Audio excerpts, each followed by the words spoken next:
গিন্নিশালা রান্নাঘর ব্লগসের তরফ থেকে তোমাদের সবাইকে অনেক অনেক ভালোবাসা ও ওয়েলকাম জানিয়ে আজকের সকালটা শুরু করলাম।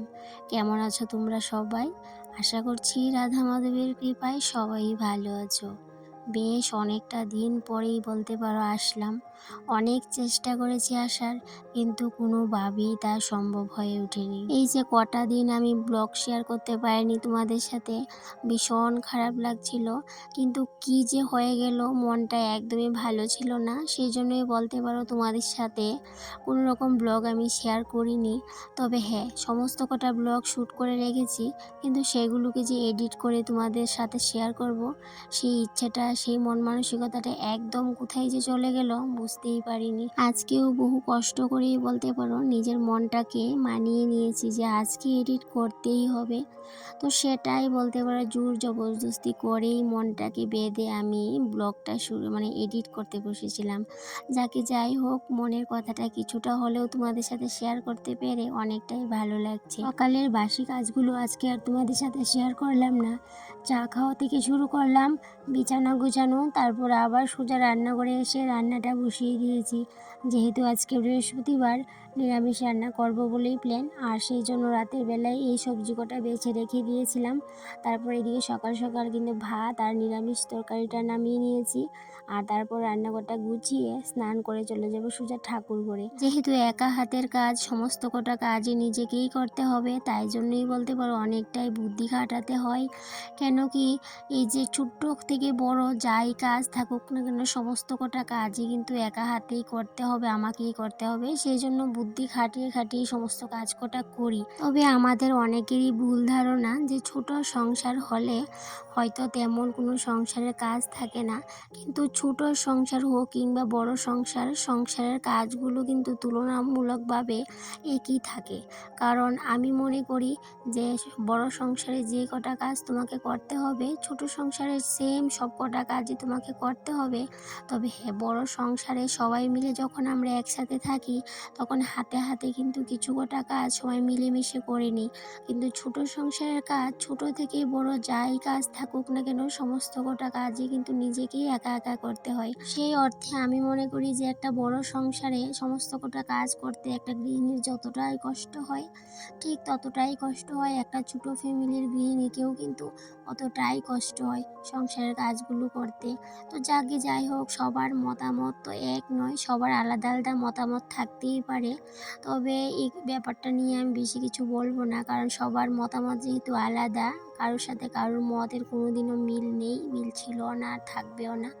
তো সেটা বৈজ্ঞানিকের ক্ষেত্রেও যেহেতু মিল নেই, এক একজন এক এক বৈজ্ঞানিকের ক্ষেত্রে এক একটা বিষয় কিন্তু ভিন্ন রকমের মতামত দিয়েছেন তারা, আর সেখানে তো আমরা মানুষ। যাই হোক, অনেক কথা বলে নিলাম, যেগুলো বলার ছিল না সেগুলোও বলে নিয়েছিলাম ফাঁকে। তো এইদিকে আমি রান্নাবান্না শেষ করে, যেহেতু আজকে একদম সিম্পল রান্নাবান্না করেছি, রান্নাবান্না শেষ করে ভাবলাম আজকে কাঠের র্যাকটাকে একটু পরিষ্কার করে নিই, কারণ ভীষণ নোংরা হয়েছিল। অনেক দিন ধরেই ভাবনা যে এই জায়গাটাকে পরিষ্কার করব। তো সেই জন্য কাঠের র্যাকটাকে ভালো করে কৌটাগুলো নামিয়ে ভালো করে ঝেড়ে মুছে পরিষ্কার করে, আর র্যাকটাকে সরিয়ে ভালো করে মুছে নিয়েছিলাম। তারপরে দিয়ে কৌটাগুলো মুছে জায়গা মতো রেখে দিয়ে আসলাম। আর এদিকে স্নান করে তারপর চলে আসলাম ঠাকুর ঘরে, যেহেতু আজকে বৃহস্পতিবার, ওই যে বললাম।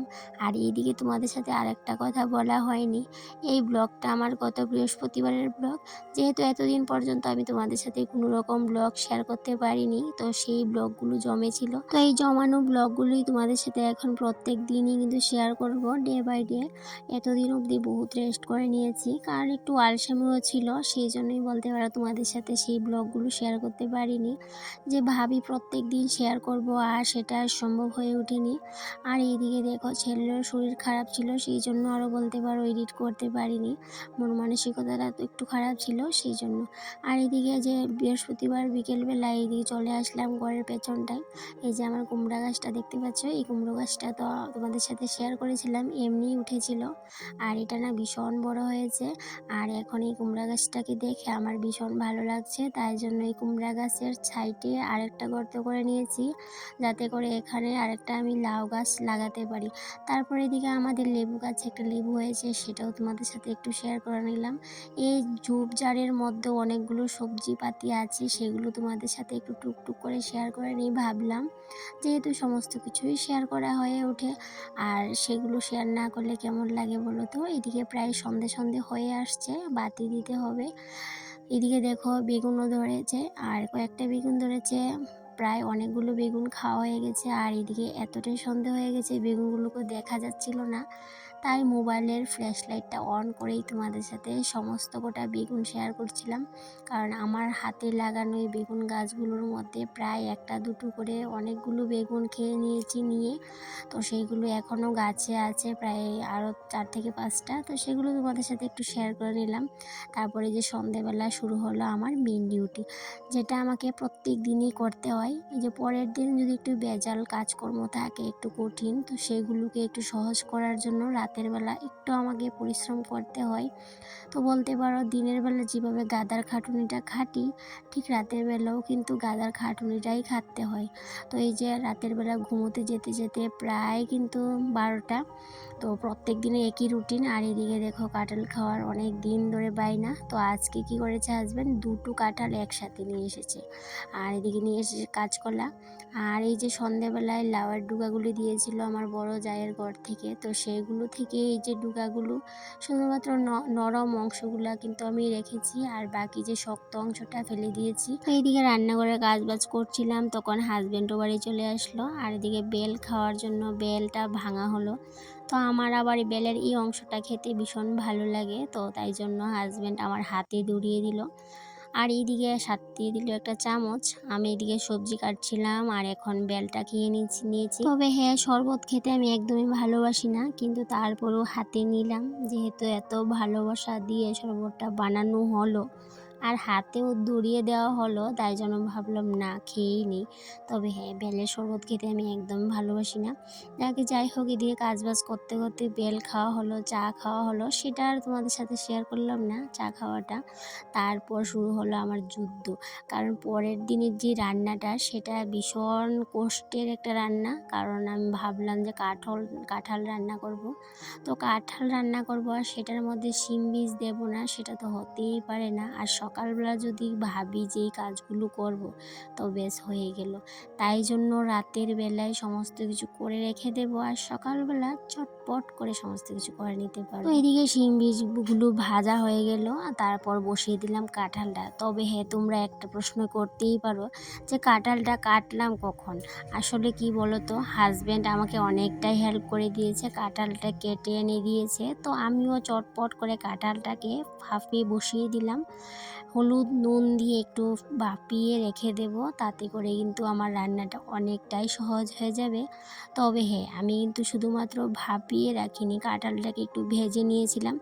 আর যখন কাঁঠালটাকে একটু নুন হলুদ মাখিয়ে ভাজছিলাম, তখন কারেন্ট চলে গেল, সেই জন্য সেই ক্লিপটা তোমাদের সাথে শেয়ার করলাম না। এদিকে হাজব্যান্ড আর ছেলেকে ভাত দিয়ে দিলাম, তো খাওয়া দাওয়া হলো, থাল বাসন ধুয়ে সেগুলোকে জায়গা মতো গুছিয়ে রেখে চলে গেলাম ওই ঘরে, সেটা তো তোমাদের সাথে শেয়ার করলাম এই দেখলেই। তারপর শুরু হলো পরের দিনের যুদ্ধ। এই যে সকাল 8:30 এখন বাজে, স্নান দান সমস্ত কিছু কমপ্লিট হয়ে গেছে, কারণ আমাকে বেরোতে হবে 10:30টার আগেই বাড়ি থেকে, তাই জন্য রান্নাবান্নাটা চটপট করে সেরে নিতে হবে। এদিকে একটু হালকা গরম জল দিয়ে দিলাম লাউয়ের ডুকাগুলোর মধ্যে, কারণ এগুলোর মধ্যে না ছোট ছোট সবুজ কালারের এক ধরনের ছোট ছোট পোকা থাকে, তো সেগুলোকে যেহেতু কালি চোখে দেখা যায় না, তো সেগুলো করার জন্য, পরিষ্কার করার জন্য একটু হালকা গরম জল দিয়ে দিলাম, তারপর ভালো করে ধুয়ে নেব। আর এদিকে আমার মোটামুটি কাঁঠাল তরকারিও রেডি হয়ে গেছে, এখন গরম মশলাটা দিয়ে নামিয়ে নেব। আর পরে কিন্তু আবার আমি ডুগার তরকারিটাও করে নিয়েছিলাম, সেটা আর ক্যামেরাবন্দি করলাম না, কারণ অত যদি সমস্ত কিছু ক্যামেরাবন্দি করতে যাই তাহলে ভিডিওটাও লং হয়ে যাবে, প্লাস আমি কিন্তু আজকে আর সময় মতোই বেরোতে পারবো না। এত কথা বললাম, কিন্তু দেখো মেন কথাটাই তোমাদের সাথে শেয়ার করলাম না, যে কোথায় যাব সেটাই শেয়ার করতে পারলাম না, মানে ভুলে গেছিলাম কথা বলতে বলতে। এদিকে ছেলে যেহেতু অন্য একটা স্কুলে ভর্তি হবে, সেটা তো তোমাদের সাথে গত একটা ব্লগে শেয়ার করেছিলাম, যে ওকে অন্য স্কুলে আবার দিয়ে দেবো। তো সেই স্কুলে যেহেতু দেবো, আর সেই স্কুলে নেবে একটা এক্সাম, তো সেই এক্সামটা পড়েছে আজকের ডেটে, তো সেই এক্সামটা দিতেই ছেলেকে নিয়ে যাব ওই স্কুলে। সমস্ত কাজবাজ শেষ করে যদি কোথাও যাই তাহলে শান্তি, আর যদি কোনোভাবে কোনো একটা কাজ হাত থেকে ছুটে গেল আর সেই কাজটা কমপ্লিট করতে পারলাম না, আর তারপর যদি সেই কাজটা কমপ্লিট না করে কোথাও যাই তাহলে একদমই শান্তি পাই না মনে। তো হয়তোবা তোমাদেরও এমন হয় আমার মতো। তো যাই হোক, আজকে আর কোনো রকমভাবে মনে কোনো অশান্তি নেই, কারণ আমি সমস্ত কিছু শেষ করে তবেই আমি এসেছি। আর এইদিকে বসে বসে অনেকক্ষণ আড্ডা দেওয়ার সময় পেয়ে গেলাম আজকে বহুদিন বাদে। তো এইদিকে ছেলে, ওদের ক্লাসমেট সবাই এক্সাম দিয়ে বেরিয়ে পড়েছে, এবার চলে যাচ্ছি বাড়িতে। তো বাড়িতে যেতে যেতে তোমাদের কাছ থেকে আজকে এই জায়গা থেকেই বিদায় নিয়ে নেব। তো আবারও দেখা হবে তোমাদের সাথে পরবর্তী কোনো একটা ব্লগে। ততক্ষণে তোমরা ভালো থেকো, সুস্থ থেকো, আর এইভাবেই আমার পাশে থেকো। টাটা।